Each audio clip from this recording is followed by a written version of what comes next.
Good afternoon, children. So, let us continue with the class where we left yesterday. Let us straight away go to page number 18. So, we are done up till land conservation, right, which is in page number 18. Today, we are going to start from page 19, that's soil resources. So, you know what you have to do as I read, kindly follow me. Soil is the uppermost layer covering the surface of the earth. Have you ever picked up soil with your bare hands? How does it feel to hold it? Soil consists of minerals and organic matter, air and water. Minerals come from the weathering of rocks, while organic matter consists of biological plants and organisms, both living and dead. It also has humus, which is the partially decomposed organic matter. Water in the soil contains dissolved nutrients, and the air in it has high level of gases such as carbon dioxide and low level of oxygen. The right mix of organic matter and minerals make soil fertile. Alright. Soil. Right, the uppermost surface of the land, you can say that. And as the book says, it has minerals. Underline that. Soil consists of minerals, organic matter, air and water. It has minerals, it has organic matter, it has air, it has water. So from where does this soil get its minerals? From where does soil gets this organic matters, air and water? Let's see. Minerals basically comes from the weathering of rocks. What do you mean by weathering of rocks? That means breaking down of rock. Breaking down of rock due to various processes. It can be due to a flood, due to flow of water, heavy flow of water. It can be due to landslides. So that's called breaking down of rock, weathering of rock. So that is from where soil gets the minerals. What about the organic matter? Organic matter means the biological, this what you call plants and organisms. It can be like many a times we dump the skins of the skins of the vegetables which we peel off. We dump it in a garbage dumping area. So those can be termed as an organic matter. So it is not only plants, it can be an animal, it can be a living, it can be that. Alright. And soil also has humus. What is humus? Partially half decomposed organic matter. And it also has air. Among the air you will find a high level of gases such as carbon dioxide, but whereas low level of oxygen. Okay, so basically if there is a right combination of organic matter and minerals, then that soil becomes fertile. Alright, next we have formation of soil. How is soil formed? Soil varies from place to place and even from one field to the next. For example, the soil next to a river could have lots of nutrients, making it a productive area, while the soil on a plateau a little far away could be stony and unproductive. Why does soil vary so much from place to place? Several factors affect soil formation. Some of them are parent rock, climate, vegetation and time. Alright, underline the last line, that why does soil vary from one place to another? It is because of factors such as parent rock, climate, vegetation and time. Now, I believe you understood already by the time I read, because it's self-explanatory, the words are very simple. So the soil that we have say for example that you have in your compound, in your area, and the soil in the next door, there are chances that it may vary. Okay, basically as they have given the example of a soil which is just next to the river, the best example, we already have a river out here. So the soil which is next to the soil river, and the soil which is next to a plateau, okay, which is still far away from that river, you'll find there is very much difference in that soil. The one which is next to the river, that can be very much fertile, but whereas the one which is near the plateau, that can be unproductive, means which is not fertile for cultivation, which is not good for cultivation or crops and plants. Now these factors which affects the soil formation, that is parent rock, climate, vegetation and time, let us try to understand them in detail. What do you mean by parent rock? The original rock from which soil is formed is called the parent rock. Underline that.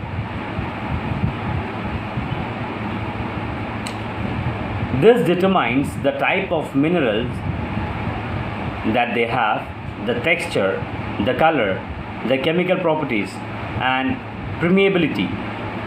For example, granite rocks will produce coarse loamy soil structure, while basaltic rock produces clay loamy texture. Okay, so basically parent rock, in simple term if I explain you, it is the actual rock from which soil is being formed. So as we read in the previous topic, that it is one of the factor, parent rock, which affects the formation of the soil, as because depending upon the mineral that the parent rock has, okay, the soil of that particular area or that particular place which is formed due to that parent rock will also have the same characteristics. Like they have given the example of granite rocks and basaltic rock. If a soil is being produced or if from a granite rock, then that particular soil will be loamy. But whereas if a soil is being produced from a basaltic rock, then that will be clay loamy texture, as because the rock itself is like that. Next we have climate. Climate is one of the most important factors affecting the formation of a soil. Warm temperature, steady and abundant water supply speed up the formation of the soil. On the other hand, places with cold climatic conditions like low temperature and less precipitation slows down soil formation. Okay, so underline this. Read from the second sentence. Warm temperature, steady and abundant water supply speed up the formation of the soil. So you may get the subjective questions from the text, that what are the reasons or how can the formation of the soil be increased. It is because of if there is a warm temperature in that area, if there is steady and abundant water supply, then definitely the formation of the soil increases. And however, on the other hand, if that area falls under a cold climatic condition, it has got low temperature, it has got less precipitation, then it decreases, it slows down the formation of the soil. Next we have time. Time is another important factor which influencing soil formation. Soil takes thousands of years to form. Some soil change color and also its properties over a time period. Alright. Now thousands of years, it's not 1-2 years, right? Now definitely when soil takes thousands of years to form, so in this thousands of years that can be various changes occurring in the environment. Now depending upon those changes, there are chances that some of the soil can even change its properties. They may change their color and all. Next we have topography. The topography or physical features also affect the soil formation. The slope and steepness of the land influence the rate at which water flows into or of the soil. A lot of heat and moisture gets trapped in soil in the plains, thus making it richer and fertile. Hillsides may relatively have thinner soil because of erosion, wind and water. Alright, topography. That is the physical feature, the physical location of that place where is that soil. Now they have given some good examples. They have given a comparison of a slope, or you can say a hilly area and a plain area. It's so hot, huh?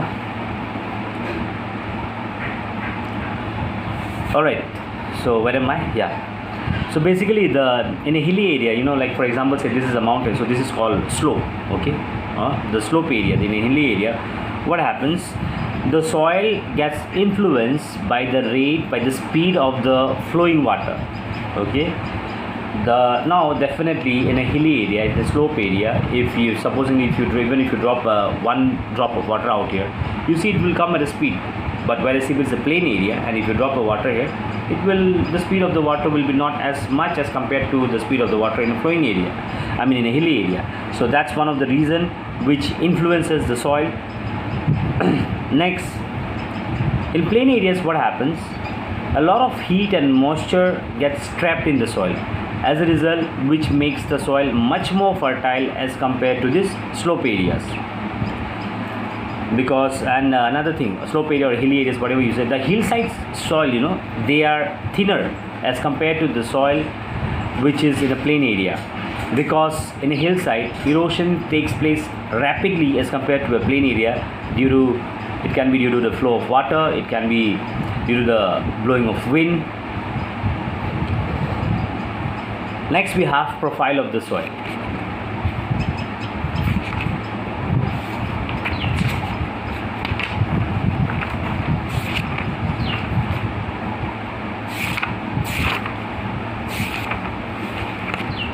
soil. Where am I? Page 19. Yeah, profile of the soil. There are several factors that affect the composition of soil. Its thickness, which is a basic property of soil, varies from a few centimeters to a few meters. Despite such variations, soil have nearly identical vertical structure, that is, it forms in horizontal layer. The uppermost layer of soil is known as the topsoil. It is the first underline the uppermost layer of the soil is known as the topsoil, which means the first layer with a lot of humus. Just next below the topsoil is the subsoil, which consists of uneven, coarse particles of rock and also a little humus. And below the subsoil is the bedrock, which is hard, solid and tightly bound rock. And next we have the different layers of soil, So basically, the topsoil, the subsoil, the bedrock, the different layers of the soil, all together in one, it is known as the soil profile. Okay. In simple language, the different layers of the soil is called the different layer of the soil together is called soil profile. And what are those different layers? I repeat, topsoil, which has got lots of humus, which is very much fertile. Just next below to it, we have got subsoil, which has got very little humus and unequal, coarse particles, big particles of rock. And below the subsoil, we have the bedrock, where you will find, which is very hard, solid and tightly packed together. In our country, we have different types of soil. As you know, our country has all different types of physical features, right? From north to south, east to west. We are blessed to live, in such a country, that we are born in such a country. We have got all different types of variations. So as a result, it is not that one type of soil which is found in our country. We have got various different, like we have got alluvial soil, black soil, a red, yellow soil, arid soil, which can be also called as dry soil, sandy desert soil, laterite soil, and so on. So let's see the next topic. Soils of India. Soils in India have formed under hot and humid climate and from different types of parent crop. So the color of soils, their mineral composition, texture, structure and organic content vary from place to place. Broadly, 6 types of soil are found in India. Underline that, 6 types. As I told you that we have got different types of soil in our country. So it's 6. What are those? Alluvial, black, red, yellow, sandy, laterite, mountain soil. 1, 2, 3, 4, 5, 6. Alright. So now we will see that this particular type of soil, that is whether it's alluvial, black, red, sandy, laterite, mountain soil, where it is found, in which area. Okay. And that is the first piece of information. Next, we will also get to know that this particular soil is good for what type of crop. Okay, so let us see that. Let us at least start alluvial soil. This is found in the plains along the rivers Ganga and Brahmaputra and in the deltas of the southern peninsula along the eastern coast. So basically the soil that we have, okay, near our locality, that's because river Brahmaputra is just in our locality. So this soil is alluvial soil, and it is the fine grained soil which is brought down and deposited by the rivers. It is very rich in mineral and therefore most suitable for large scale agriculture in India. So that means alluvial soil is the most fertile soil among the other type of soil for cropping, for agriculture, as because it has got the high amount of minerals in it. And this so-called the good soil that is being found near the river, near the plains of this Ganga and Brahmaputra, is brought down by the flowing water, okay, and deposited in the river beds. Next we have black soil. This soil is found over lava deposits in the Deccan, in parts of Maharashtra, Western Madhya Pradesh, Gujarat, and some parts of Andhra Pradesh, also Karnataka and Tamil Nadu. Underline these names of the places where we find this particular type of soil. Also alluvial soil, okay, that is in the plains of beside the river Ganga in Brahmaputra. Now let's see what is black soil good for. This soil is good for black cotton. This is the other name. The other name for black soil is black cotton soil, as it is suitable for growing cotton. Underline that. You may get an objective question that why is black soil termed as black cotton soil? Simple reason, as because it is suitable for growing cotton. Locally they are called regur. Okay, the other name, the local name of black soil, regur.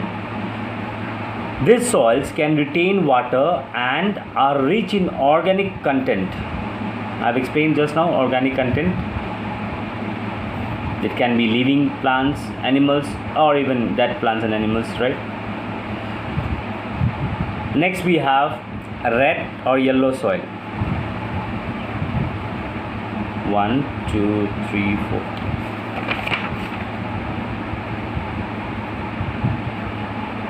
I started from soil resource, right, up till this black soil. Let me mark it up to here, or else it will be again too much for you. Now let us come to the exercise. As I read out, this will be your assignment for the day. Okay, so only those exercises, those questions I will ask you to do which has been discussed till now. Let us start with one. Fill in the blanks. Natural resource serve as a source of all other resources such as this. Fill in the blanks. Number 1.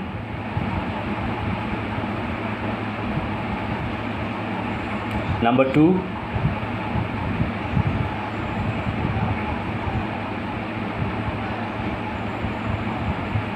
Five, 1, 2, 5. Let me also mark so that when you submit your assignment I can tally with it.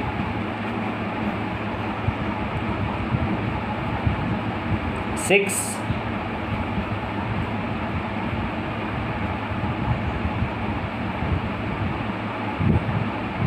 8, 9.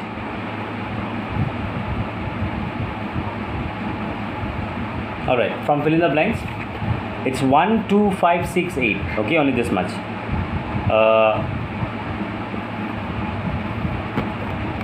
MCQ, or you can say tick the correct answer.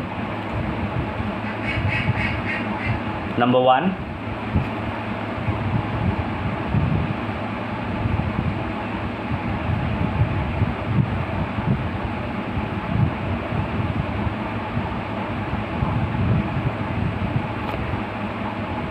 Okay, from MCQ only number 1. From true or false, laterite soil we haven't done yet. Sandy, red, according to the Food and Agriculture Organization, not required as of now.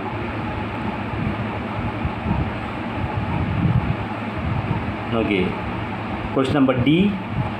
From question number D1 you will write today's soil profile, mark it. Next comes community land. Next comes humus. Land cover. Are we done with land cover? Yes, land cover as well.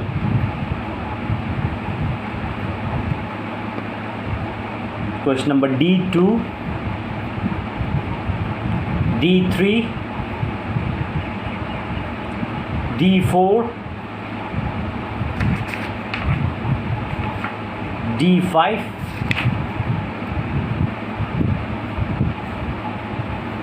D6. All right, 7, 8, 9.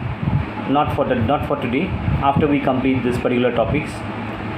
Next, from question number E, list and explain the factors that decide the formation of soil at a particular place. Yes. E1, what are the practices that are used to control soil? Yes, soil degradation. E2, list and Briefly explain the various ways in which water is used not required. What are the factors that are not required? Highlight the steps that are being taken by different conditions not required. Okay. So from question number E, it's only 1 and 2, as because only this much we have completed. The others, as we proceed gradually, I'll be asking you to mark, and that will be your assignment. Remember, I told you you will not get any kind of written PDF materials and all. You will have to attain this visual class. You'll have to listen to it. Okay. If you want to keep yourself updated, if you want to keep yourself informed about what is going on in the class on a daily basis, you will have to attend the class. Those who are attending or those who will be attending, you will come to know that what are the homeworks, what has been discussed. Most of the question answers I have already told verbally during the process of explanation. So yes, we will keep it here for the day. That is up to black soil. Alright. Remaining we'll see in the next class. Study well, everybody. God bless you.